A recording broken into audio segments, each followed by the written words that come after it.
Jet blast roared against the concrete, vibrating through her boots and into her bones. The early morning runway at Vaucluse test field was slick with mist, the floodlights carving hard edges along the white needle of the old Concorde. Its nose drooped like a predator about to strike. Heat shimmered behind the 4 Olympus engines. The smell of burned kerosene and wet asphalt wrapped around Captain Sim, Elena Markova, and wouldn't let go. Her gloved hand hovered over the light panel. Green meant, "You're clear." Amber meant, "Abort. Live angry."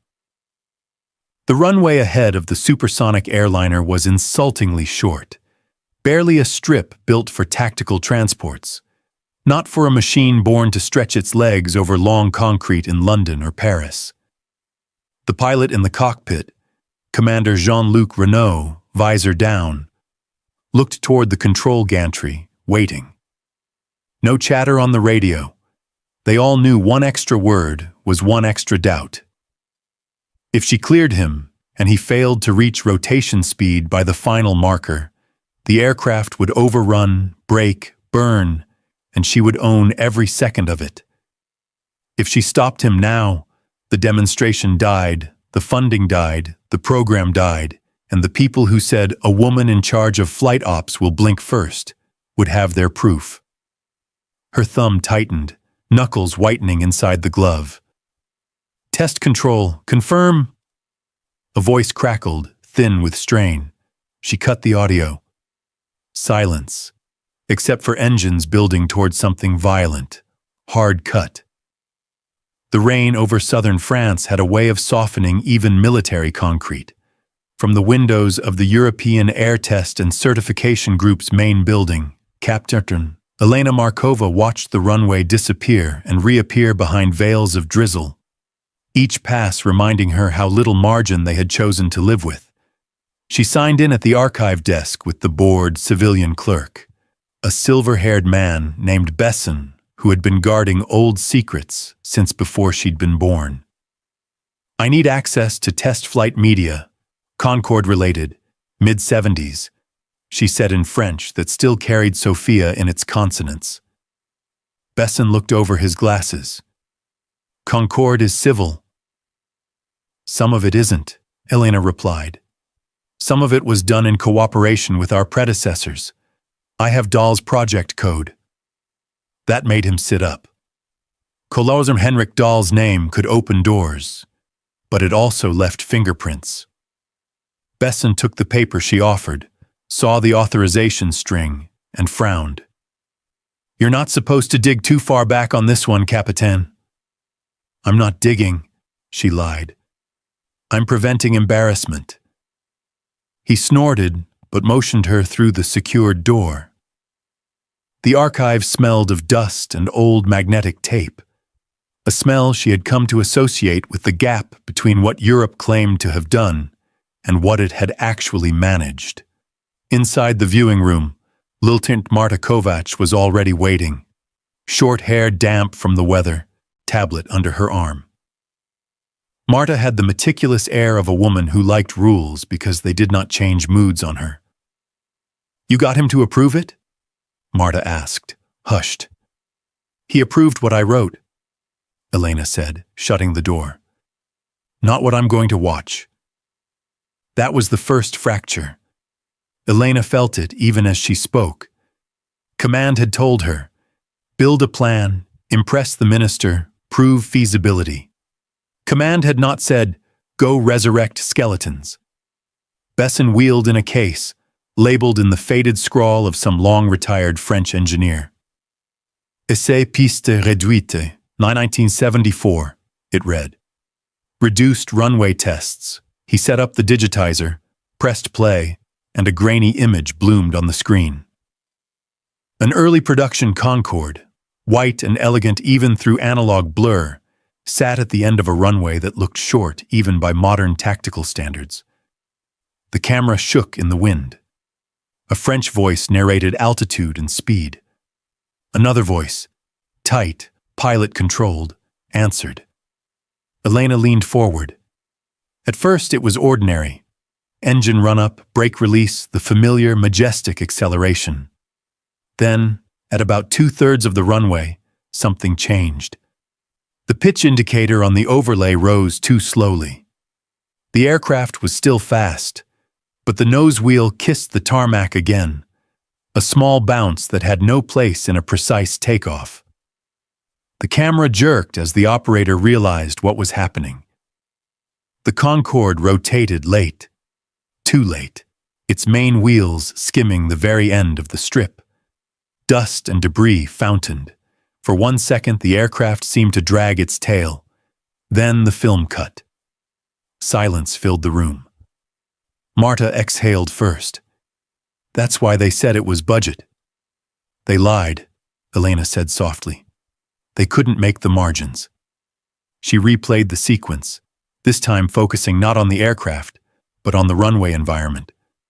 Crosswind? Wet surface? No, it looked dry. So why the late rotation, weight, engine lag, or human hesitation, the pilot waiting for a speed that on that day never quite arrived? This is exactly what Dahl told you not to look for, Marta murmured. If I don't understand this, I can't sign my name under the demonstration, Elena answered. And I am not going to be the Eastern woman who greenlit a crash. There it was, naked and unpleasant. She could take disbelief from engineers. She could not hand them proof they'd been right to doubt her because of where she was born and because she wore her hair in a regulation bun instead of having flown in the 1970s with the right accent. The door opened behind them. Besson stuck his head in. Colonel Dahl called, he said. He says, "Tell Captain Markova the data we have is sufficient. Further review is unnecessary." Elena met Marta's eyes. A test from above, then. "Tell the colonel I've already started the review," she said. "Stopping now would make it incomplete." Besson hesitated, then nodded and withdrew. "That's it," Marta whispered. "You're tying yourself to this." "I was tied the moment they asked me to lead flight ops," Elena replied. "Now at least I know what we're really up against." On the screen, the white needle of Concorde lingered, frozen at the instant before disaster. It had almost done it 5 decades ago, with worse tools and rougher doctrine. Almost. The question now was whether almost could be dragged, by will and precision, over the line into possible. The next morning, the rain had blown east, leaving Vaucluse lit in a hard, colorless light. Elena took the elevator down to the analysis floor, the one with the old French posters about test discipline. Une donnée fausse. Un avion perdu. A false datum. A lost aircraft. She wished the board would come down here more often. Marta was already in the workspace, 3 monitors alive with frozen frames from the 1974 footage. She had overlaid them with present-day runway diagrams, vector lines in clean EU blue. "I pulled what telemetry exists," Marta said without greeting. "Half of it is in a format nobody bothers to decode anymore. The rest is polite." "Polite?" Elena set down her folder. "It gives you airspeed, rotation call, engine status. It does not tell you why the pilot rotated that late. And the pilot debrief is redacted." Of course it was. A legendary European program almost lost its halo 40 years ago. Someone had tidied the file. Elena sat, tugging her uniform jacket straight, grounding herself in the small discipline. "Let's start with what they had," she said. "Runway length? 2,100 meters usable, dry, slight upslope. They attempted a rolling takeoff, no full stop, probably to save a few hundred meters." "That's already aggressive for that airframe," Elena murmured. "And they were heavy?" "Not max, but not light either. My estimate, they wanted to prove practicality, not an empty test." Marta pointed at the graph. "Here's where it goes bad. Engine response is nominal, but acceleration curve flattens earlier than predicted. Could be surface condition, could be slight tailwind. Then, this is the part we don't have. The pilot waits. He doesn't pull at the minimum rotation speed. He gives it another beat.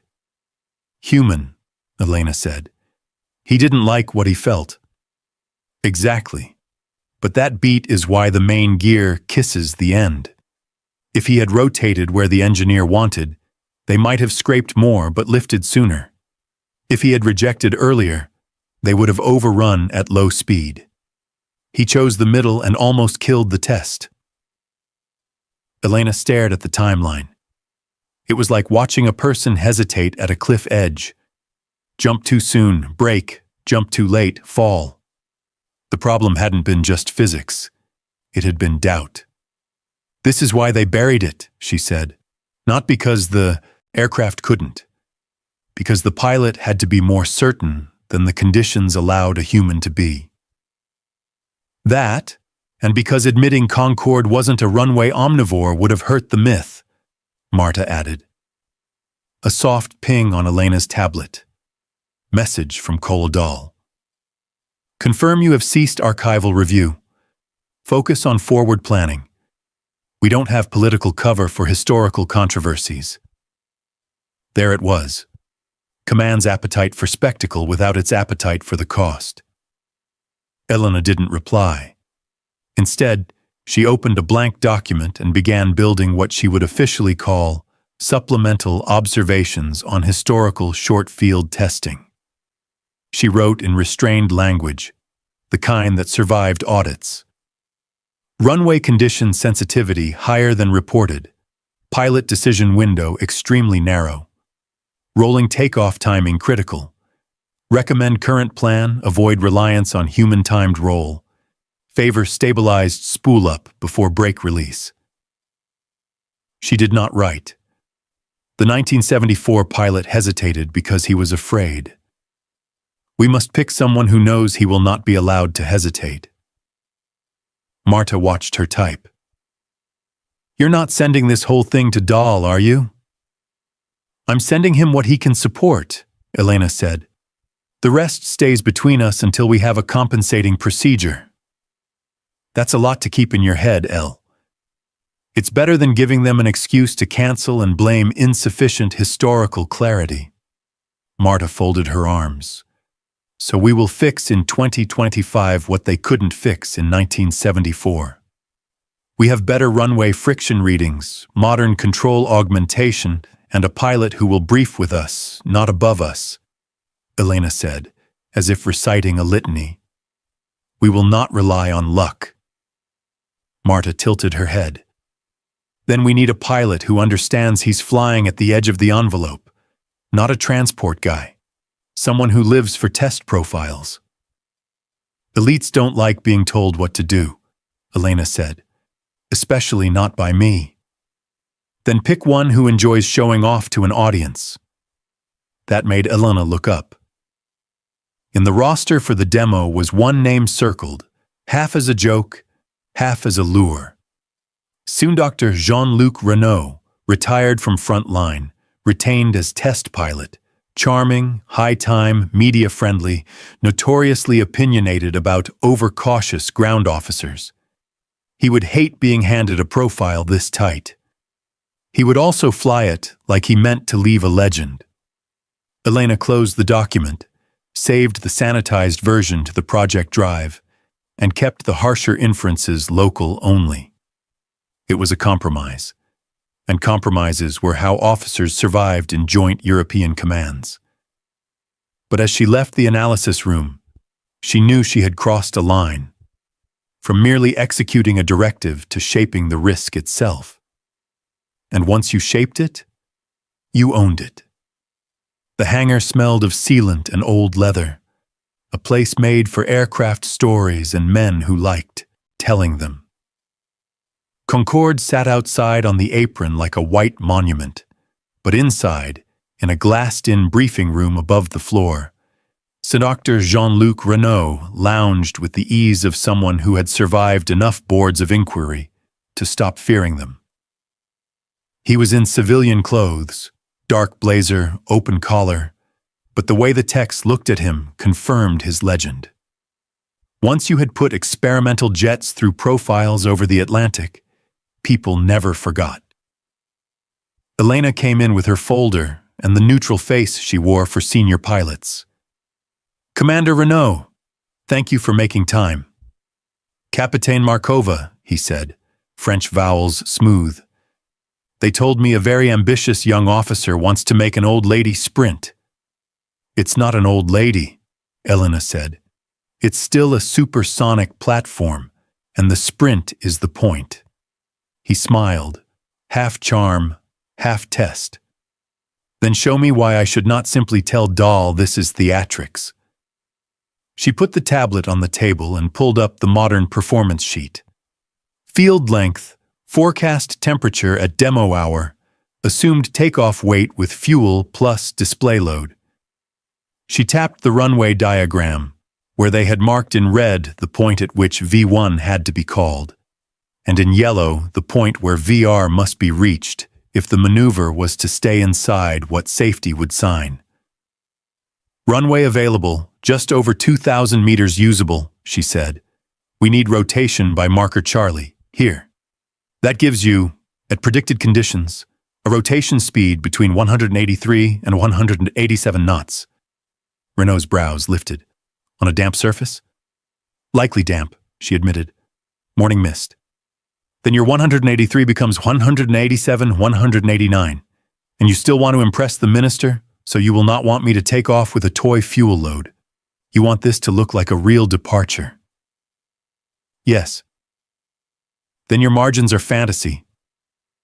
He said it without malice, just a man removing varnish.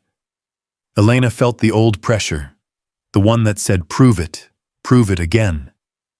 She swiped to the next file. Grainy footage, French overlays, the 1974 run. He sat forward. "You dug that up?" he asked, tone sharpening. "It's part of the program history," she said. "They nearly did it half a century ago with worse data and less accurate surface readings. They failed on timing and, possibly, on human hesitation. Today we can remove both." He watched the near tail strike in silence. His jaw worked once. "So, that's the ghost under your bed," he said quietly. "They tried. It scared them. They hid it." "It proves the airframe can be persuaded," Elena said, "but not by someone afraid of being seen to push." He looked at her then, really looked, assessing not just her math but the steel under it. "And what will you give me, Capitaine, if I agree to be the one who is not afraid?" "I will give you a ground sequence that is stable," she said. "No last-minute changes from public affairs, no extra vehicles on the strip, fixed brake release after full spool. You will not have to compensate for our chaos, and I will take responsibility for the go-no-go call on the day." "That last part you will do anyway," he said, "because they put you in the chair." He drummed his fingers. "I have one concern. You are flying this to impress politicians. Politicians love mass, weight, noise. You will be asked to keep the display load." "They have already asked," she said. "I can fight them. But if I fight them, I will need your name on my side." "Ah," he said softly. "So this is the real visit."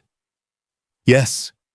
He let the silence stretch, watching the Concorde through the glass. "Reduce the takeoff weight to what your sims say is the sweet spot," he said at last. "Not what the minister wants. I will support that reduction. In exchange, in the cockpit, at rotation, I retain discretion. If I feel the roll is good, I may delay by a heartbeat to avoid over-rotation on a damp strip." "That heartbeat is where 1974 died," Elena said. "And that heartbeat," he countered, "is also what kept 1974 from breaking the aircraft entirely. You cannot engineer human feel out of a short-field takeoff on a machine never meant for it. You can brief me. You cannot puppeteer me." She hated that he was right. Fine, she said. You get cockpit discretion inside the profile, but we brief abort at Charlie. If acceleration is below line at Charlie, you reject. No heroics. Copy, he said, smiling again. You are very sure for someone they will blame. I am sure because I have to be, she said. Otherwise they will say I blinked because I was young, or because I was Bulgarian, or because I was a woman. I prefer they say I was wrong than that I was timid. Something in his expression shifted. Respect, edged with irritation that she had played the history card on him. Then we will fly your little revolution, Kapitan Markova, he said, standing. On the record, I support the demo. Off the record, if your runway turns to glass on the day, I will call you, and you will listen. I will listen, she said. As he left, Marta, who had been pretending to study the hangar activity below, murmured, You just gave a wolf a reason to howl. I gave him a stage, Elena said. A wolf without a stage is more dangerous. The public affairs office at Vaucluse always felt out of place. Too much glass, too many screens tuned to news channels, too many plants for a base that smelled of jet fuel. Elena stepped in, still carrying her operations tablet, uniform immaculate, jaw set. She had been summoned, which almost never meant take your time. Maj Sofia de Santis, in Italian Air Force blue, was waiting by the window. On the screen behind her, a draft press release glowed with cheerful lies. Reviving Europe's supersonic spirit. Captain Markova. DeSantis gave the kind of smile meant for VIP tours. You've been busy. I've been building a safe sequence, Elena said, which is why I assume you asked for me, in case someone wants to make it less safe. DeSantis didn't bristle, she laughed. Direct. Good. Here's the situation. The minister's office has confirmed his availability for the demo on the 15th, not the 20th. That's 5 days earlier, Elena said at once. Yes. We need those 5 days. We have 1 runway acceleration test planned, 1 full dress rehearsal, and 1 contingency slot for bad weather. I understand, DeSantis said, hands folding. But the minister will be in Marseille on the 15th. Security footprint is already paid for. Media will be present. If we move the demo to match, we ride that wave. If we don't... She tilted her head. You know how quickly enthusiasm evaporates. Elena's first instinct was to say no. The profile they were asking a 50-year-old airframe to fly did not care about ministerial calendars. But she could feel the invisible audience. Doll, watching if she could operate in the political environment. Renault, waiting to see if she would protect the flying side. The whole European edifice, ready to drop its weight on the easiest scapegoat if things went even slightly wrong. Will we be allowed to lock the sequence 24 hours before the demo? Elena asked. No last-minute additions to the strip for photographers? No emergency speeches on the taxiway? DeSantis nodded. We can guarantee that. We can't guarantee the weather. We never can, Elena said. She looked at the date again on her tablet, then at the schedule she'd built for her team. Hours of simulator checking, surface measurement, comms drills. All of it now needed to happen faster, earlier, with tired personnel. If I refuse, will they hold the demo without ops sign-off? She asked. DeSantis met her eyes, and for a moment the PA officer dropped the gloss. If you refuse, they will ask why the Bulgarian captain is blocking a unifying European event, she said quietly. I'd rather not have to defend you that way. There it was, the knife edge. Elena thought of the 1974 film in her private drive, of how easily something could be buried if it didn't match the narrative. Then we moved to the 15th, she said. I will compress training, but I need Dahl to issue a written reiteration of the ROE, abort at Bravo if below acceleration line, no overrun tolerance, no non-essential vehicles on or near the strip. If VIPs want closer shots, they stand behind the blast shield. You'll have it, DeSantis said. Thank you, Captain. When Elena came out into the corridor, Marta was leaning against the wall, arms crossed, as if she'd been waiting for the verdict. Well? Marta asked. 15th, Elena said. Marta's shoulders dropped in disbelief. You agreed? Elena, we needed the friction data from a second dawn run. We needed to run the sim with the latest meter. You told me we weren't going to rush this. I also told you we needed political cover, Elena said, lowering her voice. No cover, no demo. No demo, no chance to prove the aircraft. Or us. What's the point of proving it if we increase the chance of losing it? Marta shot back. Do you remember the way that nose wheel bounced in 74? That was on a dry strip. I remember, Elena said. Which is why we'll run what we can in the next 48 hours. I'll pull the French ground crew early. I'll have Renault in the sim tomorrow. You think Renault will love being told to wake up earlier? Marta said. He'll enjoy complaining about it, Elena said, a thin smile touching her mouth. And then he'll do it, because he wants his headline. Marta exhaled through her nose, frustrated. You keep accepting their constraints. Her tone softened. I just don't want to watch you get hung for doing what they asked. That's command, Elena said. You do what they ask, and you prepare to be hung anyway.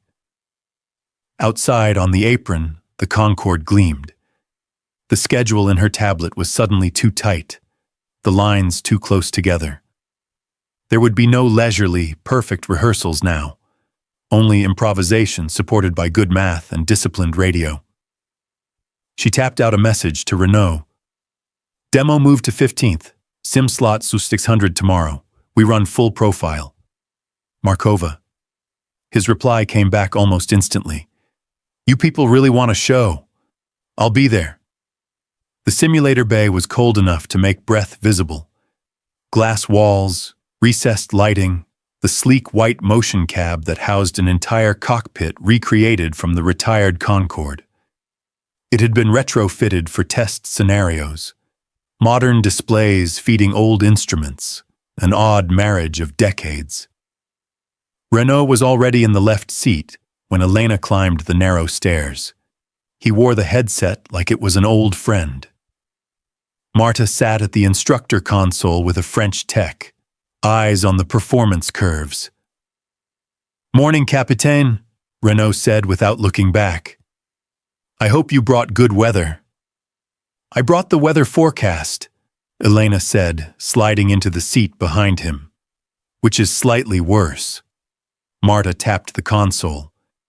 We'll start with expected conditions for the 15th. Ambient 19 degrees, surface damp, light tail component 3 knots. Takeoff weight as per revised load. Profile per EATCG test order. Full spool to takeoff power. Brakes hold. Release on my call. Copy, Renault said. The sim visuals showed Vaucluse's short strip, mist hugging the edges. On the overhead screen, acceleration markers Bravo and Charlie were highlighted. Engines coming. Up, Renault said, throttles forward. The Olympus engine model whined, numbers climbing toward target EPR. Stabilized. Release, Marta called. He let the brakes go. The cab vibrated as the sim fed acceleration data. Airspeed numbers counted up. Elena watched the marker count down. At Bravo, the sim flashed amber, acceleration slightly below line. Not what I like to see, Renault muttered. Continue to Charlie, Elena said. Let's see how bad it is. At Charlie, the VR call should have been comfortable. Instead, the speed tick lagged by a few knots, just enough to force a choice. Rotate on schedule and risk a mushy lift, or wait that heartbeat. Renault did what pilots did. He waited for the aircraft to feel right. He pulled, the nose rose, but on the big screen, the tail clearance marker flashed red. Tail strike risk. Marta stopped the run. The sim froze with Concorde nose up, tail too close to the concrete. In those conditions, Marta said flatly, you don't get a clean rotation. It's the tailwind, the tech offered, and the dampness. And the fact you're using conservative friction for a morning that might actually be drier, Elena said. Renault swiveled in his seat to face her. So, Capitaine, what do you want? We can tell the minister to heat the sun less, or we can reduce weight again, or... His eyes narrowed in mischief. We can tell the computer to be kinder. It was a dare. Many officers, faced with a politically desirable outcome, asked the sim cell to run nominal assumptions and called it good. We don't touch the sim to make it pretty, Elena said. If it says we're short, we assume we're short, and we go get real numbers. Real numbers where? Marta asked. On our runway, at dawn, tomorrow, Elena said. We measure actual surface condition, we measure actual acceleration with a chase truck, and we adjust our model to reality instead of guessing from a conservative box. That will mean calling out ground crew again, Marta said. And you just stole 5 days from them. I'll deal with Dahl, Elena said. I'd rather anger him than fly on invented friction. Renault leaned back, studying her. You surprise me, Capitaine. I expected you to defend your paperwork. I don't want to watch that aircraft overrun because we smiled at a simulator, she said. And neither do you. He grinned. No, I like legends that survive. The tech reset the sim. Marta was still frowning at the charts. The sim isn't wrong, she said. It's just cautious. It's cautious because it doesn't know we can get a slightly drier surface at 0600, Elena said. If we run the real strip and it matches the sim, we keep the abort at Charlie. If it's better, we gain a meter or two of comfort. But we will not delete risk by deleting lines from a computer. Marta's shoulders eased, just a little. I'll book the runway, she said. We'll need the friction tester, the Met team, and no traffic. Tell them it's for the minister's demo, Elena said. They'll move faster. As they exited the simulator bay, Renault walked beside her. You know, he said, most ground officers I've met would have told me, the sim is approved, fly the sim. Elites don't like being told what to do. She echoed his own words from the day before. He laughed. Touché. Very well. Wake me at a cruel hour, Capitaine. Let's see if your runway is kinder than your computer. Dawn would tell them whether the Concorde's impossible run lived in mathematics or in the damp, stubborn concrete of Vaucluse. The runway lights at Vaucluse were still on, casting long yellow bars across wet concrete. It was 0550 Z+1, wind from the southwest, visibility good enough, but with a persistent sheen on the surface, exactly the kind of morning the simulator had punished them for. Elena zipped up her flight line jacket and walked out with Marta toward the operations pickup. The air smelled of wet grass and aviation fuel. A friction testing vehicle idled near the threshold, civilian crew hunched over coffee cups, clearly not expecting a uniformed captain to descend on them this early. Bonjour, Elena called, switching to French. We need the first run in 5 minutes. The lead contractor, a man with a reflective vest and the loose manners of someone used to commercial schedules, checked his watch. We were told 6:30, Capitaine. And I'm telling you 06, Elena said. Our aircraft needs real numbers today. He started to protest, but Marta quietly held up the authorization from base ops with Dahl's signature. That did it. The man sighed and signaled to his driver. From the south end of the field, a chase truck rolled into position. Renault, to her mild surprise, was in the passenger seat, a beanie pulled low, sipping something hot. "You said cruel hour," he called through the open window. "You delivered." "You wanted a legend," Elena said. "Legends get up early." Kolja's Henrik Dahl arrived a minute later, coat over his uniform, hands in pockets, face unreadable. He didn't often come to the line at this hour. The fact that he had now meant he was watching not just the data, but her. "This wasn't on the original calendar," he said without preamble. "Neither was moving the demo to the 15th, Elena replied. "We have to compensate." He nodded once. "Fine.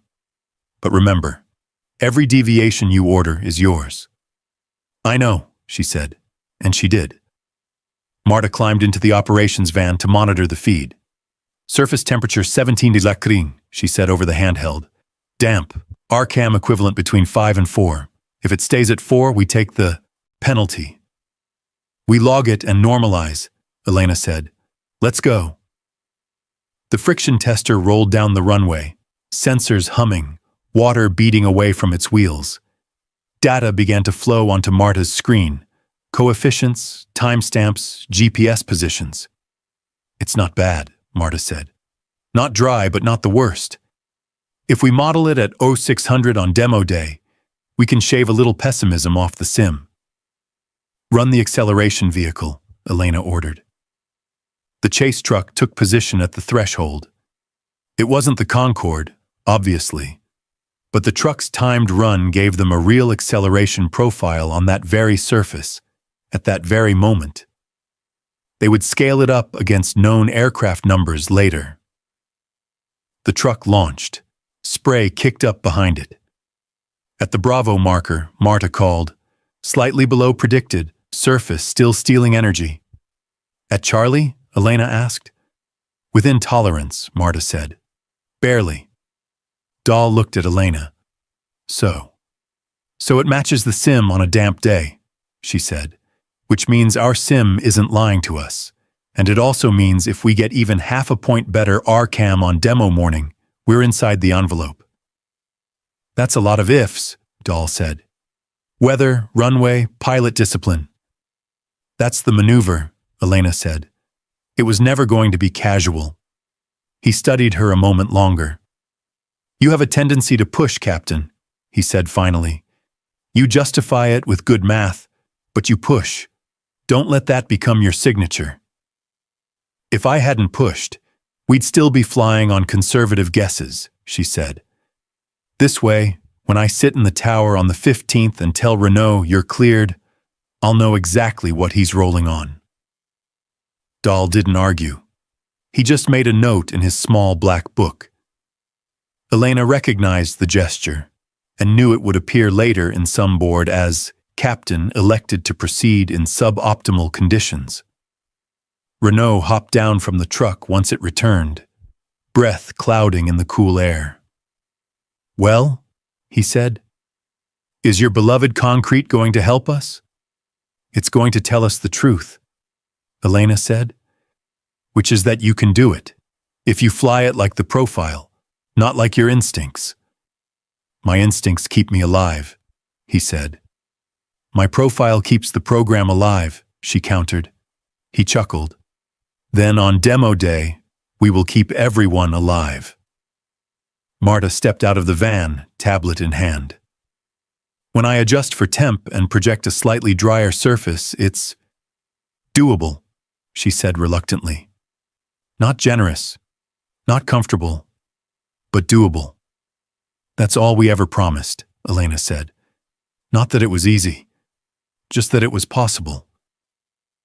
She looked down the wet, short strip where, in a few days, a sleek white airliner not meant for such impertinence would thunder toward the markers.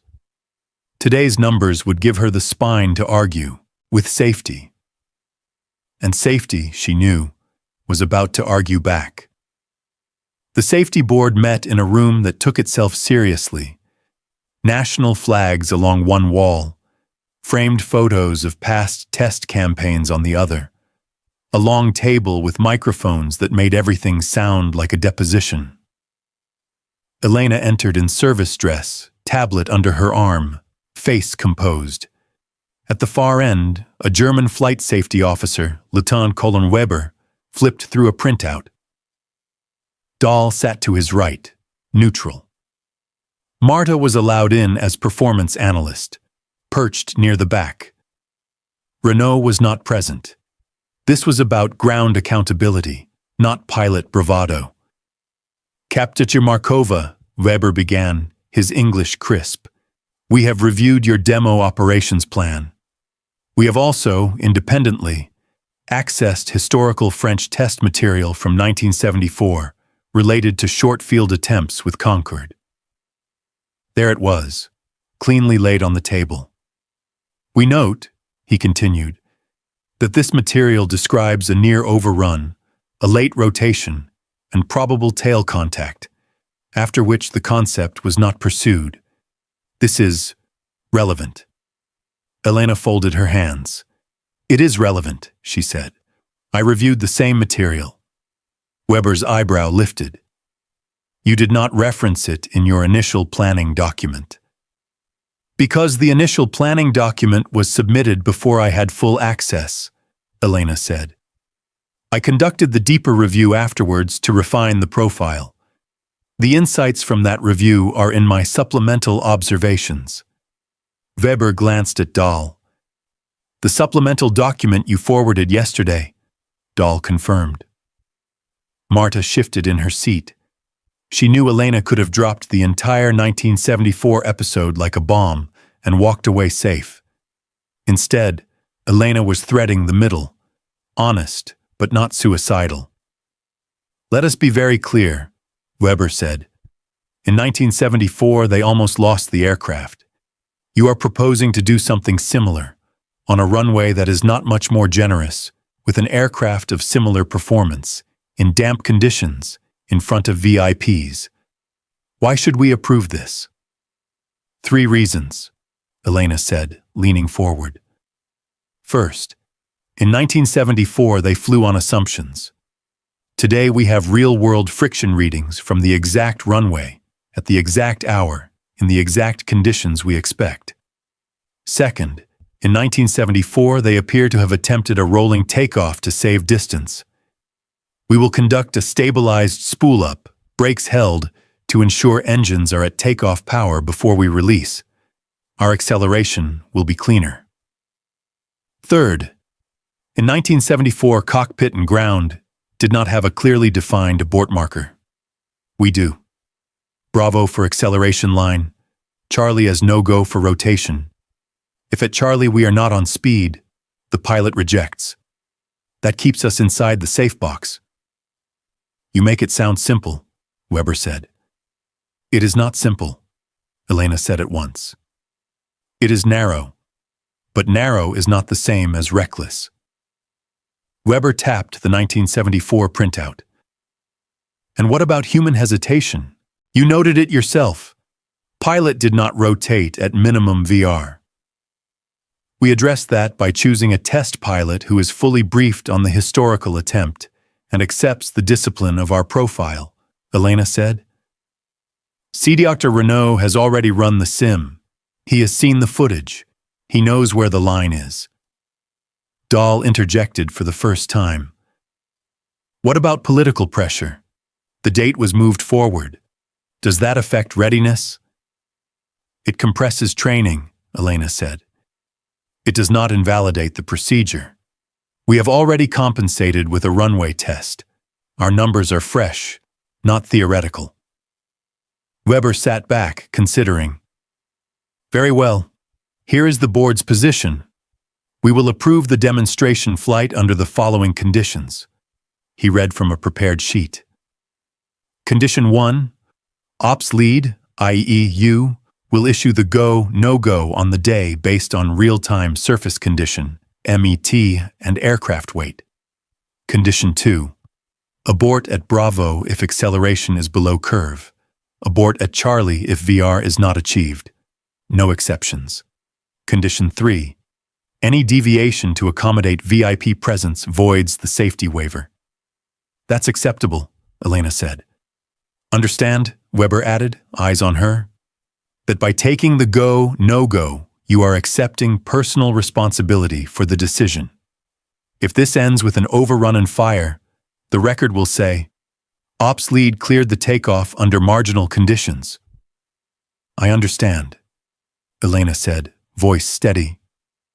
Behind her, Marta's fingers tightened around her tablet. This was the moment she had feared. The system offloading moral weight onto a single person, her friend. Weber signed the sheet and passed it to Dahl. Dahl looked at Elena as he took the pen. You keep putting yourself at the center of this, Captain, he said.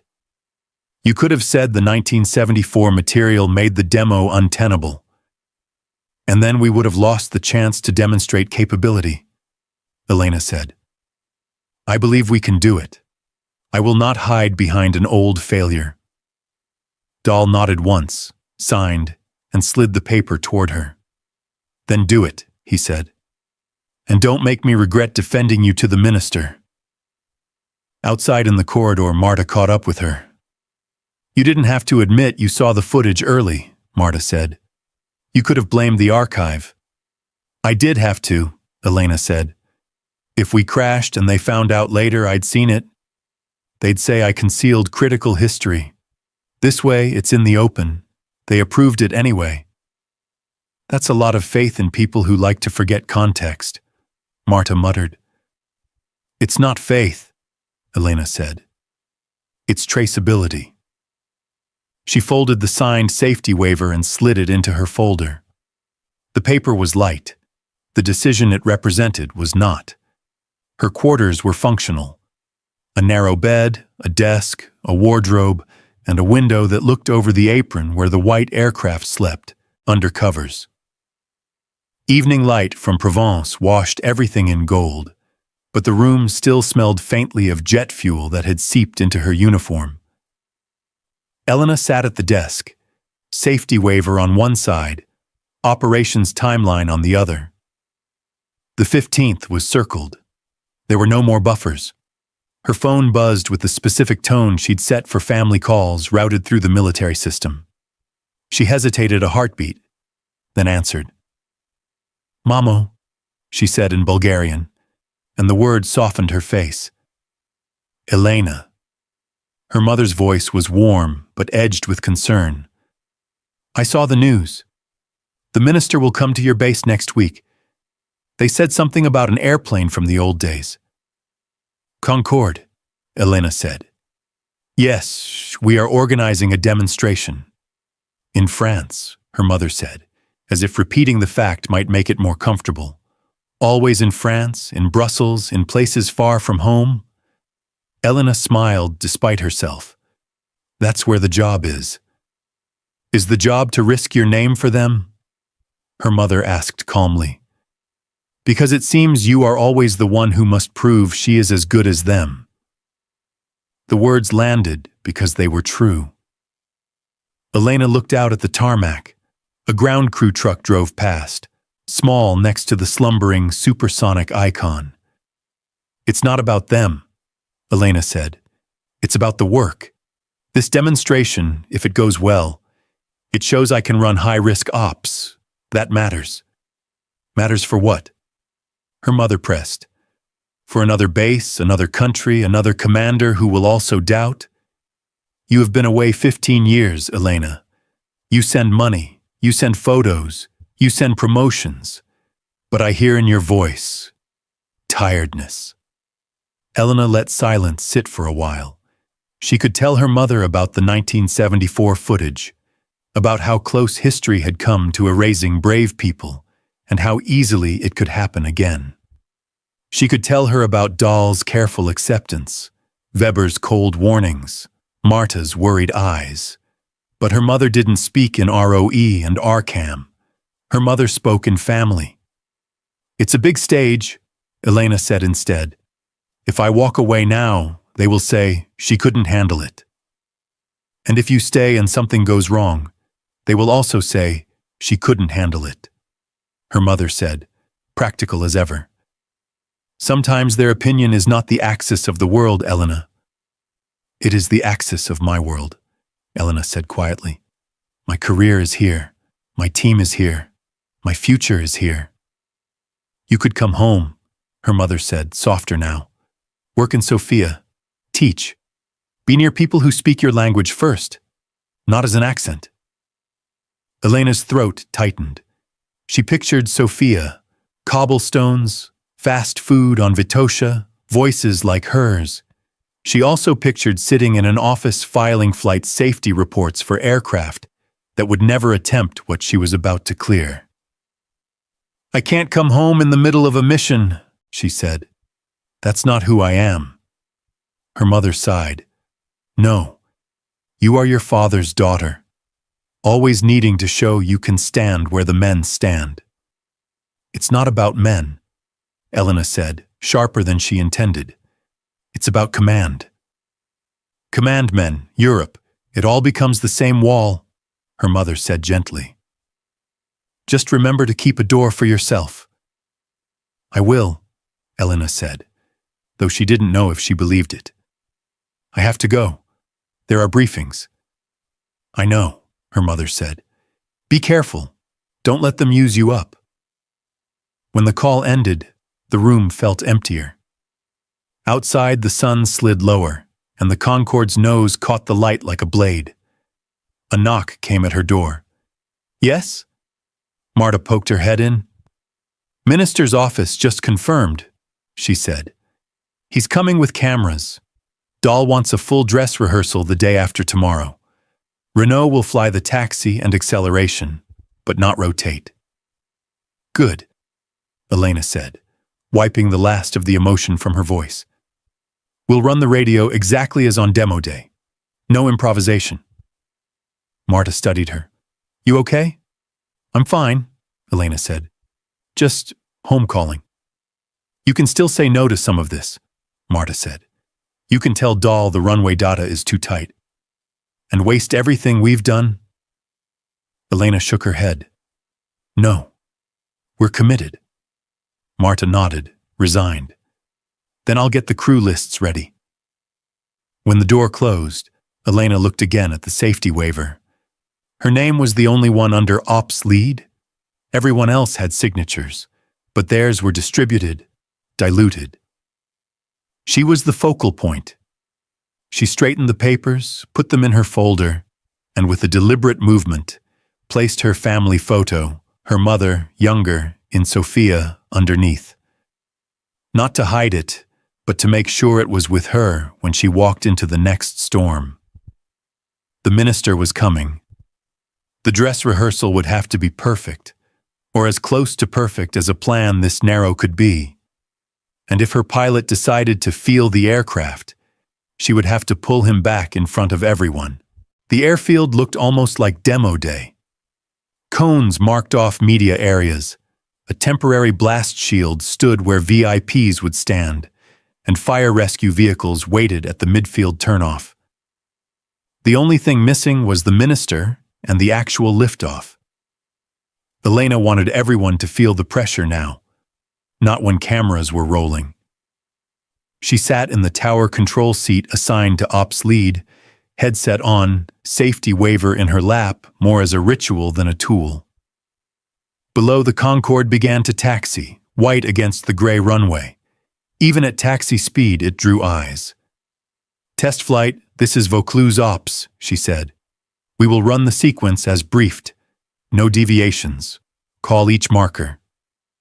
Vaucluse Ops, test flight, Roger, came Renault's voice, smooth. Taxiing to threshold. Marta stood beside her, monitoring the ground net. Runway condition improving, she said. Still damp, but better than the dawn run. If it's like this on the 15th, we're in the green band. Copy, Elena said. On the ground frequency, the marshaller cleared the aircraft to line up. The Concorde rolled to the threshold and held, engines idling, nose drooped. Ground crews cleared the strip exactly as per the plan. No stray vehicles, no extra bodies. That, at least, they could control. Test flight, Vaucluse Ops, Elena called. You will simulate full spool, brakes hold, then simulated brake release on my mark. You will accelerate to Bravo, call acceleration status, then continue to Charlie and simulate abort, no actual rotation. Understood, Renault said. She heard amusement under the discipline. He didn't like pretending.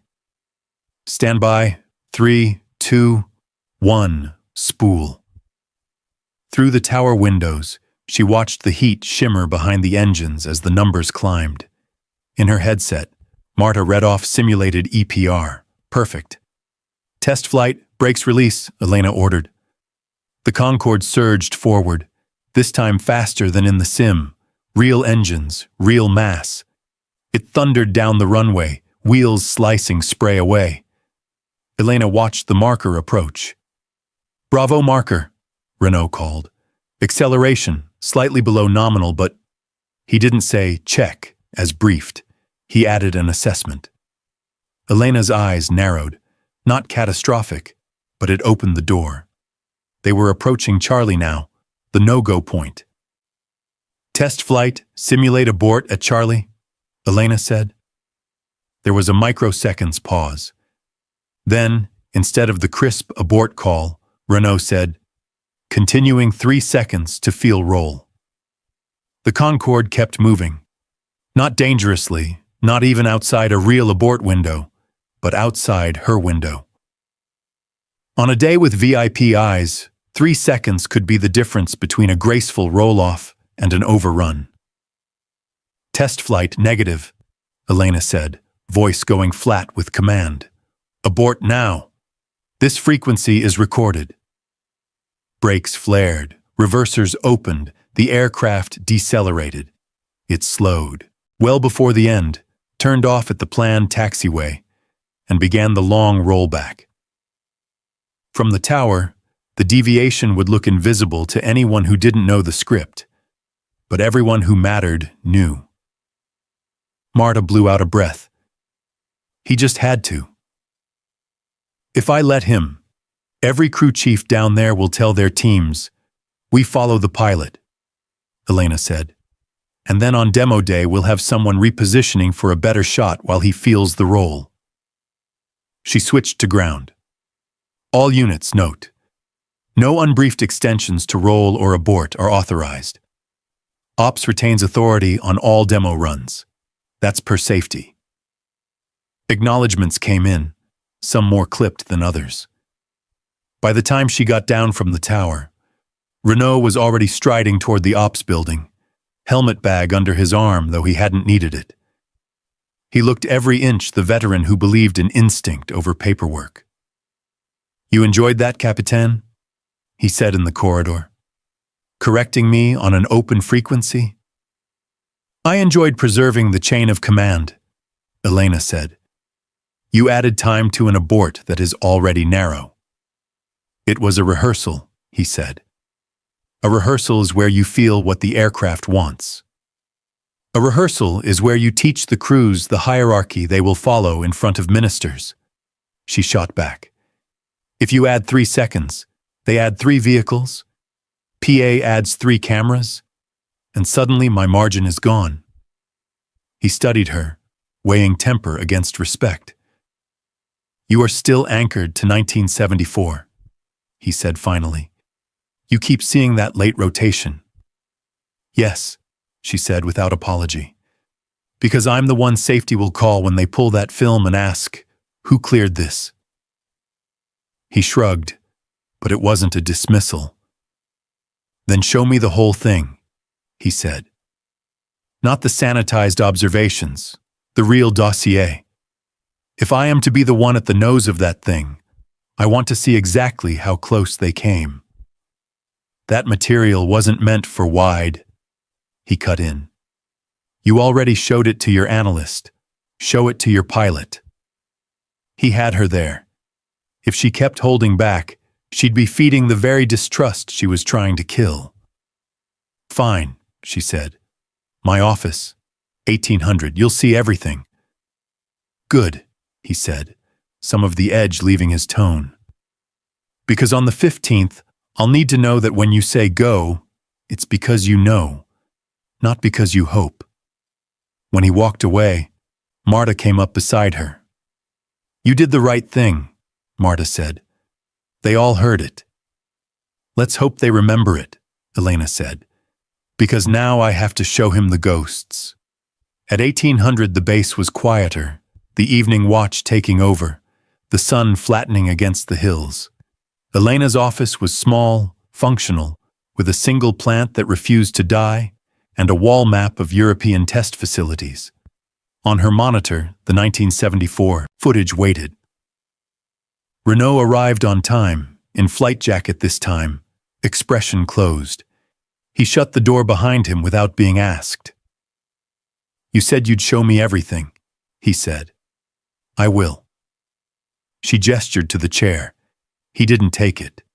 He stood behind it, arms on the backrest, leaning forward like he was interrogating the screen. She played the film, the grainy runway, the elegant white shape, the acceleration, the late, unhappy rotation, the dust at the end, the cut. Renault watched without comment. When it ended, he said, "Run it again." She did. This time he focused on the overlays, the cockpit audio. He frowned. He was waiting for a speed that never came, Renault said. Maybe the engineer promised him 5 more knots than the runway could give. Or he was afraid of over-rotation on a less forgiving tail, Elena said. Either way, he chose the half-second that almost lost it. And you saw this before you came to me, Renault said, turning to face her. But you showed me only the parts that made me want to prove I could do better. Yes, Elena said. There was no point lying. I needed you on the mission. I needed your name to argue down the display weight, and I wanted you to understand this was doable. So you weaponized omission, he said. Not cruel, just naming it. I controlled sequencing, she corrected. I always intended for you to see the full context before the flight, he snorted. You sound like staff officers in Brussels. Sometimes that's the only way to get things done, she said. We had politics compressing us, safety pushing responsibility down, and a pilot I'd never worked with before. I prioritized what would keep the mission alive. He let the silence sit. Then he sighed, long and through his nose. You know the risk with holding back? He said. You make the pilot think you don't trust him with the truth. And a pilot who feels distrusted is more likely to show he knows better, like I did today. I know, she said, which is why you're here. She pulled up another document, her own unsanitized notes, the inferences. Pilot decision window, Tranche 1-2 seconds. Any runway contamination increases roll by XM. Abort discipline must be absolute. She let him read it all. When he finished, he nodded. This is better, he said. Now I know what you know. Good, she said.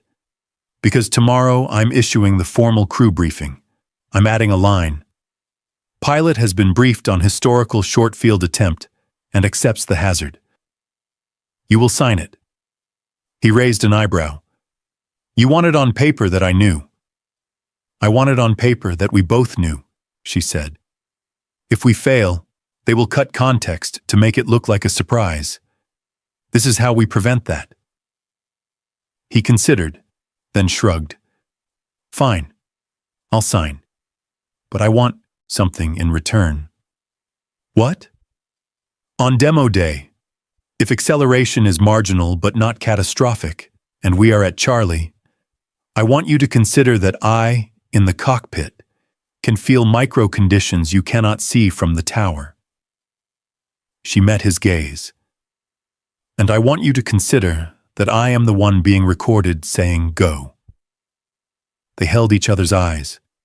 Then slowly he smiled, but it was smaller than his usual swagger. We are both going to earn our pay that day, he said. Yes, she said. We are. Her computer pinged, a weather update. She opened it, and her mouth compressed. What? He asked. Mist, likely on the 15th, she said. Not heavy, but enough to keep the surface damp through the window the minister wants. So, like this morning, he said. We've tested for that. We have, she said, but it means we stay with the narrow profile. No relaxed version. He nodded. Then we brief the crews again. Remind them of the abort points. Make sure PA knows they don't get to roll cameras closer because it's cinematic. I already told them, she said. VIPs behind the barrier or no flight. Good. He straightened. For what it's worth, Capitaine, I prefer this you, the one who shows me the tail strike, over the one who smiles and says, everything is fine. I don't do everything is fine, she said. I noticed, he said, and this time the smile reached his eyes. See you in the morning. When he left, Elena exhaled. It hadn't made them friends, but it had moved them from adversaries to co-owners. She forwarded the weather report to Marta with a single line. We fly in damp. Prepare modified roll brief. Demo day was coming, and the sky would not make it easier. The weather office at Vaucluse was cramped, still smelling of old paper charts even though everything had moved to digital. The duty forecaster, a Belgian warrant officer, had the latest model runs on his screen. Bands of morning mist pushing in from the west. A slow burn-off after 0900. Too late for the minister's 0830-0900 window. So it won't clear before 0900? Elena asked, arms folded, uniform jacket zipped against the chill. No, ma'am, the forecaster said. You'll get light mist from 0700 to just past 0900. Surface will stay damp, maybe even a fine film. Wind from 210, 2 to 4 knots. That tail component won't help. Runway temperature? Marta asked from beside her. 16 to 18 degrees, the forecaster said. So not cold, but not sunbaked. Marta shot Elena a look that said, this is exactly what the sim punished us for. Thank you, Elena said. Please send the update to Ops, Safety, and Flight. As they stepped out into the corridor, Marta spoke low. This is exactly the scenario you told Dahl we could manage, but it's also the one with the least generosity. I know, Elena said, but the minister's schedule is locked. If we call no-go in front of him for dampness we already modeled, we look like we don't trust our own data. Or we look like responsible officers, Marta said. Or we look like officers who made him get up early and brought the cameras for nothing, Elena said. And that will be the version everyone repeats. They reached the ops room. Renault was there, reviewing the cockpit checklist with a flight engineer. He looked up when he saw their faces. Tell me you bring sunshine, he said. We bring mist, Elena said. Damp runway, light tail. Pretty, not helpful. He grimaced. All right, then we fly the strict version. We do, Elena said, switching into briefing mode. Here's the modification. No rolling start, no 3-second feel. You will hold brakes until full takeoff power is confirmed. Ground will confirm runway clear and condition as damp. We stick to the same Bravo and Charlie markers. If at Charlie you are below the acceleration line, you abort. If slightly below, but within your feel, you call it. She stopped herself. That was the bargain she had made in private, but not in front of the whole ops room. Renault caught the pause, then nodded, playing along. And if I am below, I abort, he said aloud, because today we are all recorded. A few laughs, nervous. Marta didn't laugh. Listen up, Elena said to the room. Damp surface means longer takeoff distance. We account for it. It does not mean we start moving cameras closer or adding vehicles to see through the mist. PA has already been told. Their positions stay behind the shield. Anyone inside my safety box will be removed. On air, I will say, demo cancelled, if I see one tripod where it shouldn't be. Majner DeSantis, who had slipped in halfway through, raised a hand. We have 2 camera teams who were promised a shot closer to the line for the archive. Not today, Elena said, cutting her off. Damp runway, high-mass aircraft, short strip. We stick to the waiver conditions. DeSantis opened her mouth, saw Elena's expression, and thought better of it. Understood. When the others dispersed, Marta stayed. "Elle," she said quietly, using the shorter form she only used off-duty. "You realize this puts everything on your thumb tomorrow. If the acceleration is just a hair low and you clear him and something happens." "I know," Elena said. "And if I don't clear him, we lose the opportunity. Dahl will say I overruled a feasible demo. PA will say I embarrassed the minister. And the next time there's a risk mission, they'll put someone else in this chair." "Maybe that wouldn't be the worst thing," Marta said, half joking, half serious. "It would be," Elena said, "because someone else might clear it without doing half the homework we've done. At least if I clear it, it's with eyes open." Marta blew out a breath. "Then we make sure everything else is perfect," she said. "No distractions, no late vehicles, no comms clutter." "Exactly," Elena said. "I'll issue a final written brief. You attach the latest runway friction data and the weather. We'll call it modified roll, damp condition. Everyone must sign." "Even Renault?" Marta asked, a small smile tugging at her mouth. "Especially Renault," Elena said. Later, in her office, Elena drafted the brief. The language was clinical. Due to forecast damp surface on 15 NOV25 during VIP window, demo will be conducted using modified roll technique. 1. Engines to takeoff power, stabilized, brakes hold. 2. Brake release on ops lead command only. 3. Abort at Bravo if acceleration below curve. Abort at Charlie if VR not attained. No discretionary roll extension. 4. Ops lead retains go, no-go authority based on real-time surface report. At the bottom, she added the signature lines. For pilot, for ground, for safety.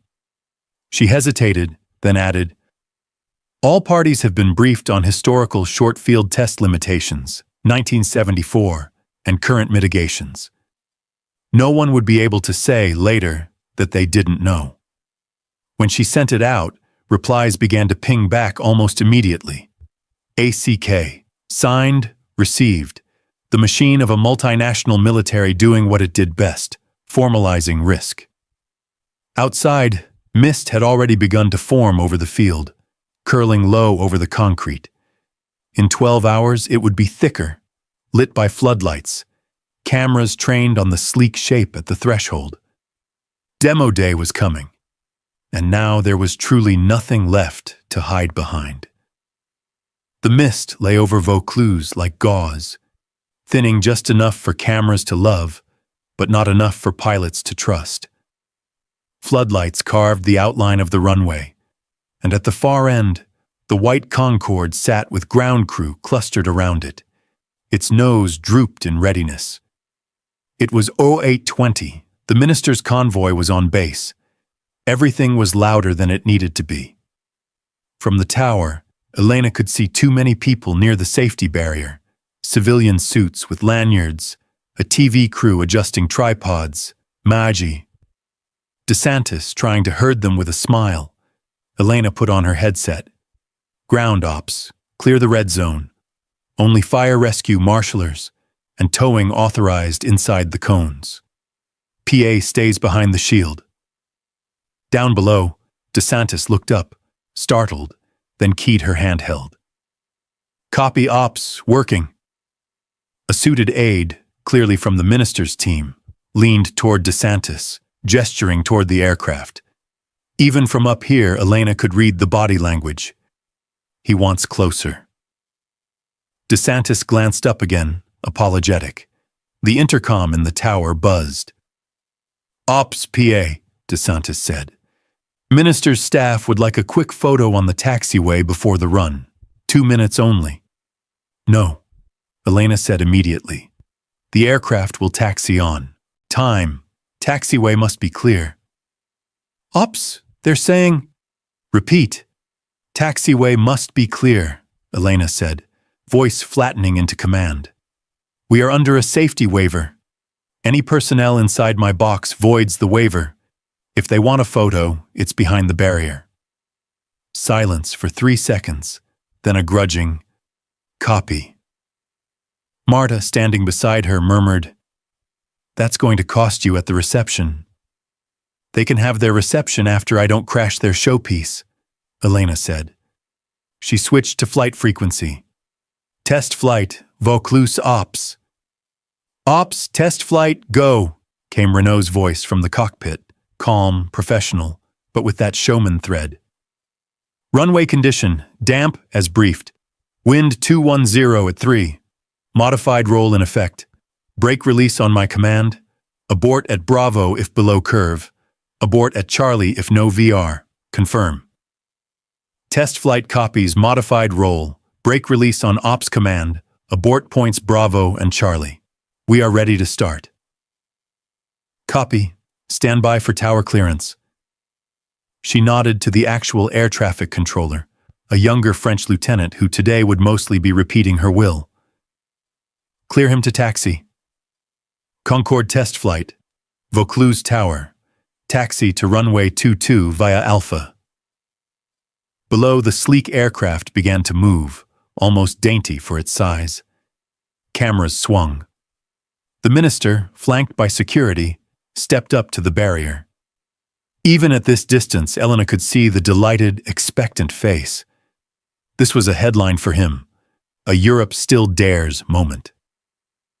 On ground net, a fire rescue truck called Rescue 1 in position. Rescue 2 in position. Blast shield manned. Good. At least the professionals understood sequence. Then, the kind of small stupidity that ruined days. A base photographer started edging past the marked line to get a nose-on shot as the Concorde rounded the taxi. Elena keyed her mic. "Ground ops, remove the photographer in the red jacket, now." "Ops ground, removing." She saw 2 MPs hustle over, guide the man back, his hands raised in apology.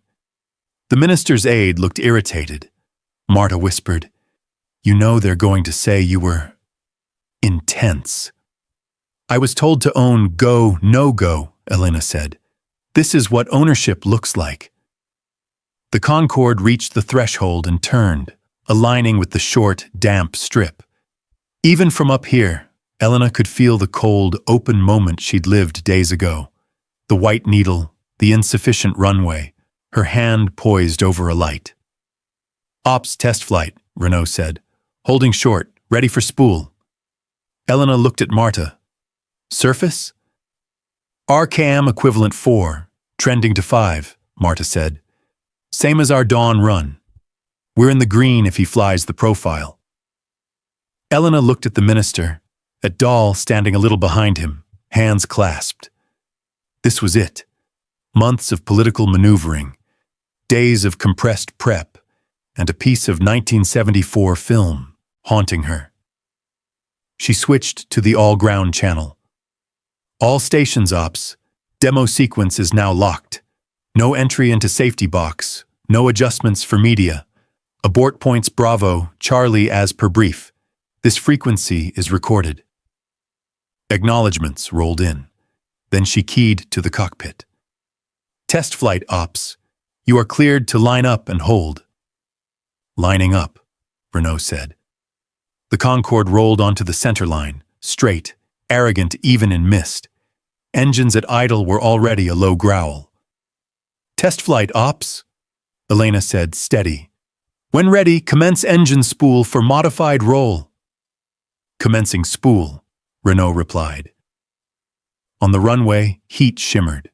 The slow whine of Olympus engines rose, higher, tighter, the sound digging into her bones exactly like in the first scene. The mist glowed. Her hand hovered over the panel that would give him the final release. Everyone outside saw only spectacle. Only she felt the weight. If acceleration lagged at Bravo, she would have to kill the run in front of all of them. If it didn't, she would have to let it go. Engines built to a controlled violence. The aircraft strained against the brakes. Ops, test flight, engines stabilized. She took one breath. Test flight, she said. Brakes release. And the old supersonic queen began to thunder down a runway everyone said was too short. The Concorde leapt forward, spray flaring behind the main gear. The roar swallowed the base. In the tower, everything narrowed for Elena. No minister, no cameras, no politics, just numbers, markers, and the wet gray strip. Speed building, Marta called, eyes on the feed. Tracking, slightly below line, slightly, not bad. Not abort now. The worst possible word. Through the glass, the white needle streaked toward the first runway marker, Bravo, a bright board in the mist. Test flight, Bravo marker, Renault called, voice steady. Acceleration, just under. Every muscle in Elena's body went tight. This was exactly the condition the sim had warned about. Exactly what 1974 had shown in grainy film. Abort now, and she would be textbook correct. Abort now, and she would also be the woman who canceled Europe's spectacle because she was cautious. The aircraft kept eating runway. Ops, Marta said low, not on the open net. We're not green. We're amber. Amber, flyable with commander discretion. Ahead lay Charlie, the hard point. If she let it run past Charlie without speed, she would be violating the very waiver she'd signed. But they weren't at Charlie yet. They were in the small, evil gap between not great and unacceptable. She keyed her mic to the cockpit, voice calm by force. Test flight ops, acceleration amber. You are to assess at Charlie. Copy, assess at Charlie, Renault said. She could hear the satisfaction. She had not killed him at Bravo. The Concorde thundered, on. Mist peeled away from the nose. The minister gripped the barrier below, smiling like a man watching history, not risk. Surface condition unchanged, ground reported. No contamination ahead. Copy, Elena said, eyes back on the screen. The seconds stretched. The aircraft was coming up on Charlie faster than her breath. Ops, Marta whispered. If he's still under at Charlie. I know, Elena said. Charlie loomed, a painted board, a line in space, a moral cliff. In the cockpit, Renault's eyes would be flicking between airspeed, runway remaining, attitude. He would be feeling the engine thrust, the slight drag from the damp surface. He would know, just as she did, that they were on the edge. Test flight, Elena said, committing. Ops, if within 2 knots at Charlie, continue. Marta's head snapped toward her. That was discretion, allowed but heavy. There was no time to argue. The aircraft flashed past Charlie. Ops, test flight, within 2, Renault said instantly, seizing the opening. Continuing. He pulled. From the tower, the rotation looked slow at first. Nose gear lightening, main gear still pressed into the concrete. Spray arced. For a terrible half-second, Elena saw the 1974 film overlaid on reality. Nose rising, tail threatening to drag. Rotate, rotate, the flight engineer in the cockpit urged over the net. The Concorde's nose kept coming up, the long fuselage angling toward flight. The mains rolled to the very end of usable pavement, then, at last, lifted, wheels shedding water. The aircraft slid into the mist, low but airborne. In the tower, someone exhaled audibly. Elena didn't. Not yet. "Positive rate! Gear up!" came Renault's call, professional, almost smug.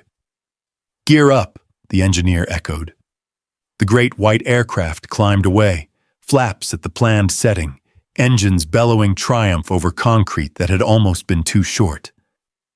Elena's hand, still over the panel, began to shake. She folded it into a fist on her thigh. "Ops, this is Rescue 1, the fire truck called. "We observed minor spray contact at runway end. Recommend post-flight inspection for tail and gear." Of course, even a perfect run today would need scrutiny. But they were up. No wreckage. No smoke. "Rescue 1, Ops, copy? Post-flight inspection required," Elena said. Her voice sounded normal. That was good. Normal was what the recording would remember. Beside her, Marta let out a shaky laugh. "You mad woman," she whispered, not unkindly. "You actually gave it to him." "I gave it to all of us," Elena said, eyes tracking the Concorde as it banked gracefully for the planned display pass. "Now we own it." Down below, applause broke out along the barrier. VIPs cheering as if there had been no moment of doubt. No amber. No barely within 2 knots. Cameras panned, catching only triumph. In the ops log, however, Elena typed, "Takeoff 15 NOV 25, damp runway. Acceleration at Bravo. Below curve, amber. Acceleration at Charlie. Within tolerance. Truck 22 KTN. Ops lead authorized continuation. Rotation successful. Recommend detailed underside tail inspection." She hit save. The footage would tell the world that Concorde had defied physics on a short runway. Only her log, and a handful of people in this tower, would remember that physics had in fact been obeyed to the last grudging millimeter. The roar died, leaving the high, excited chatter of VIPs and the thump of rotor blades from the news helicopter clearing the airspace. The Concorde taxied back like a queen returning from battle, engines spooling down as it rolled to its stand. Applause followed it. Cameras captured the minister shaking hands, laughing, gesturing toward the sky as if he had personally lifted the airframe. In the tower, Elena finally removed her headset. Her ears rang. Her hands were steady again, but only because she forced them to be. "Good call," Marta said quietly. "Good aircraft," Elena answered. "We'll see what the tail says." They went down to the apron. Up close, the air smelled of hot metal and wet rubber. Ground crew had already chalked the wheels. Renault came down the air stair to cheers from a cluster of technicians and PA staff. He played the role perfectly. Wave, nod, modest smile. Then his eyes found Elena, and he gave a smaller private nod. "You gave it to me. I brought it back." She nodded back, but she didn't stop. "We run the inspection now," she told a crew chief. "Runway end, then underside." "Right away, Capitaine." They took a vehicle to the far end of the runway where the water spray still glistened. 2 dark, scrape-like streaks marked the edge, close to where the mains had left the surface. Not deep, not gouged, just close. "Could be water and rubber," the crew chief said, crouching. "Could also be tail cone kiss, very light." "We treat it as possible contact," Elena said. "Photograph, log." On the aircraft, technicians were already with ladders under the rear fuselage, eyes tracing lines, fingers brushing for fresh scuffing. "Here," one of them called. "Light abrasion, nothing structural." Elena climbed up to see. It was minor, cosmetic really, probably from spray and debris flicked up at the last instant. But in a report, light abrasion following short field takeoff could become a headline. Behind her, Majay DeSantis arrived, still glowing from the minister's praise. "That was magnificent," she said. "He's over the moon. He wants to do a press conference in an hour." "We have to finish inspection first," Elena said, eyes still on the mark. "Oh, but the aircraft is fine," DeSantis said with airy confidence. "It is, and we are going to prove it," Elena said, tone making it clear she wasn't negotiating. DeSantis sighed theatrically, but stepped aside to take a call. Marta came up with her tablet. "We can normalize this," she murmured in Bulgarian so the others wouldn't follow. "Call it expected minor spray wear on damp short field and move on." "We could," Elena said. "Or we can say exactly what it is." "That will give Weber ideas," Marta warned. "He'll say the profile was too tight." "It was too tight," Elena said. "We just flew it anyway." She turned to the crew chief. "Log it as minor abrasion consistent with damp short field operation. Attach photos. Send to safety and Dahl." The crew chief nodded, impressed despite himself. Officers sometimes preferred pretty lies. She didn't. Dahl appeared a few minutes later, coat over his uniform again. He had been with the minister, but now he was back in commander mode. "Well," he said. "Aircraft flew within authorized profile," Elena said. "Acceleration at Bravo Amber, at Charlie within tolerance. Rotation successful. Post-flight inspection shows minor abrasion, documented." He looked at the photos on Marta's tablet. "You could have let this pass," he said. "I could have," Elena said. "But then in 3 months, someone auditing the demo would see the photo and ask why we didn't log it. This way, it's contextualized." He studied her, then gave a small, genuine nod. "That's the difference between you and people who only like the cameras," he said. "You remember the paperwork." "Paperwork is how we protect the next person who tries this," Elena said. Dahl's comms unit buzzed. He listened, then looked back at her. "HQ wants a debrief via secure link this afternoon," he said. "Minister is calling it a triumph. Safety wants to understand why you cleared continuation at Charlie under amber acceleration." "Because it was within 2 knots, as authorized in the modified brief," Elena said. "I have it logged." "I told them you would," Dahl said. "Still, they will want you to say it out loud." "Understood." He lowered his voice. "For what it's worth, Captain, you did what we asked. You delivered the spectacle and kept it in one piece." "That's the job," she said. "Not everyone does it," he said. "Well done." It wasn't effusive praise, it was Scandinavian, economical, but it was real. Coming from him, it meant she had moved from ambitious outsider to officer who can carry risk. As Dahl walked away to join the minister, DeSantis swooped back. "Can we say flawless?" she asked, eyes bright. "The press will eat that." "You can say successful," Elena said. "You cannot say flawless. We have a logged abrasion." DeSantis groaned.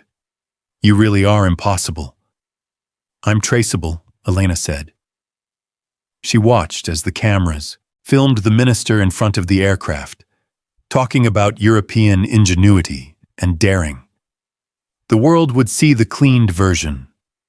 A legendary supersonic airliner defying expectations on a short runway. Somewhere in Brussels, though, people would read her report and see the line. Ops lead authorized continuation under amber conditions.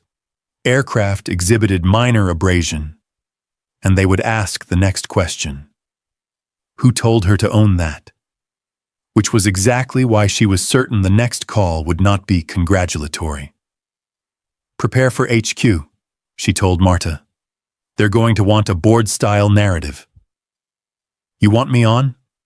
Marta asked. "Yes," Elena said. "I want someone there who remembers we did the math. The story would travel the world, she knew, but so would the responsibility. And that, more than the misty footage of a white aircraft leaping from too little runway, was what made her an officer. The secure conference room in the headquarters annex was colder than the runway had been. Screens on the wall showed stills from the demo. Concorde lifting through mist, minister applauding, crowds cheering. On the table in front of Elena lay her ops log, the safety waiver, the modified role brief, and the inspection photos. Colonel Dahl sat to her left. Lieutenant Cole Weber, patched in from Germany, appeared on one screen. A civilian from the minister's office sat at the far end, face politely blank. Marta, not technically required, had been allowed to sit behind Elena as technical advisor. "Let's begin," said the civilian, clearing his throat. "First, Captain, congratulations. The minister is extremely pleased. The media response is," he gestured at the screen, "spectacular." "Thank you," Elena said. "Now," he went on, tone shifting, "we have some questions about the risk posture on the day." There it was. Applause in the courtyard, scrutiny in the room. Weber spoke from the screen. "During the run at Bravo, acceleration was called slightly below line, correct?" "Correct," Elena said. "Your waiver states, abort at Bravo if below curve," Weber said. "Why did you not abort?" "Because it was not below in the sense of outside modeled tolerance," Elena said. "It was amber, slightly under, within the discretion authorized in the modified role damp condition brief I issued on 14th of November. That brief was signed by pilot, ground, safety, and myself. It explicitly allowed continuation to Charlie for assessment in damp conditions." She slid the printed brief forward on the table. The civilian glanced at it as if it were in a foreign language. Weber continued. "At Charlie, the acceleration was still not ideal, yes?" "It was within 2 knots of required VR," Elena said. "I had, in the brief, authorized continuation if within 2. I checked ground for any change in runway condition. None was reported. At that point, I cleared continuation. You understand that from a pure safety perspective, you chose the narrower path," Weber said. "I do," Elena said. "I chose it knowingly." The civilian folded his hands. "Captain, are you saying that if something had gone wrong, overrun, fire, casualties, you would accept that it was your decision?" "Yes," Elena said without hesitation. "I was ops lead. The waiver gave me go-no-go authority. I exercised it. If the outcome had been negative, it would still have been my decision." The civilian blinked, perhaps expecting more deflection. "That's very clear." Dahl spoke then, voice low. "For the record, Captain Markova advised, prepared, and mitigated based on live runway data. The political decision to move the demo forward was mine. She operated within that constraint. It was generous of him, but Elena shook her head slightly. "With respect, sir," she said, "the decision at Charlie was mine alone. You weren't in the tower. You couldn't see the numbers. I could. I cleared it." Weber nodded once, conceding. "Very well. Next item, post-flight inspection shows minor abrasion at the rear fuselage." "Yes," Elena said. "Consistent with damp, short-field operation at near-limit rotation." "You could have omitted it from the public-facing report," the civilian said, almost curious. "Why didn't you?" "Because omission would have created a false impression of margin," Elena said. "The purpose of a demo in a military test context is not just spectacle, it is data. If, in 10 years, someone wants to repeat or adapt this maneuver, they must know we flew it at the edge, and we saw contact. I will not leave them blind." Weber's expression softened. That is the correct answer. The civilian made a note. The minister will want the public documents to emphasize success. They can, Elena said. My report is for the record. Dahl glanced at her, a small approval in his eyes. HQ has also asked for recommendations, he said. What would you change, Captain, if we were to do this again? Elena didn't have to think long. I would keep the political date flexible until we have at least 2 live runway runs, she said. I would enforce earlier PA coordination to avoid last-minute requests in the safety box. And I would brief the pilot with full historical material earlier to avoid friction at the dress rehearsal. So you admit some process deficiencies, the civilian said. I admit that compressing test and demonstration for political effect adds risk, Elena said. We managed it. That does not make it ideal. Weber actually smiled. You will go far, Captain, if they let you. When the session adjourned, the civilian shook her hand. The minister will mention you in his remarks, he said. Not too prominently, the story is the aircraft, but you will be named. Thank you, Elena said. Outside the room, in the corridor, Marta caught her arm. You could have put more blame on Dahl, she murmured. On the minister, on PA.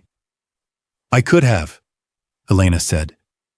The next time they'd put someone else in that chair. Someone who would smile and clear without the math. Marta searched her face. So you really wanted this? I wanted to prove, Elena said, that you can be young, foreign, and female in this system and still be the one who says go on the riskiest day. Somebody had to do it. Today it was me. Marta's eyes shone just a little. Then we did it, she said. We did, Elena said. Renault appeared at the end of the corridor, hands in his pockets, civilian again now that the show was over. They are grilling you? He asked, amused. They're documenting me, Elena said. He inclined his head. For what it's worth, Capitaine, you cleared at exactly the right moment. Any earlier abort, and we would have lost the day. Any later, and you would have scratched more than paint. I know, she said. I watched it. He studied her, then said, History will remember the video. We will remember the choice. That's enough, she said. He saluted, not a sloppy, theatrical one, but a crisp, respectful gesture to an officer whose courage was administrative, which was sometimes the hardest kind. She returned it. Later, alone in her office, she opened the news feed. Clips already circulating. No one believed it. Then Concorde defied physics on a short runway. Fast cuts, dramatic music, slow motion mist. No mention of damp RCAM values, of amber acceleration, of a Bulgarian captain in a tower whose thumb decided everything. She smiled, small and private. Then she opened her report again, scrolled to the line that mattered most, and read it one more time. Ops lead authorized continuation under marginal but modeled conditions. Outcome, successful takeoff. Recommendation, retain complete data for future test integrity. The world had its legend, the file had its truth, and both in their different ways made her real.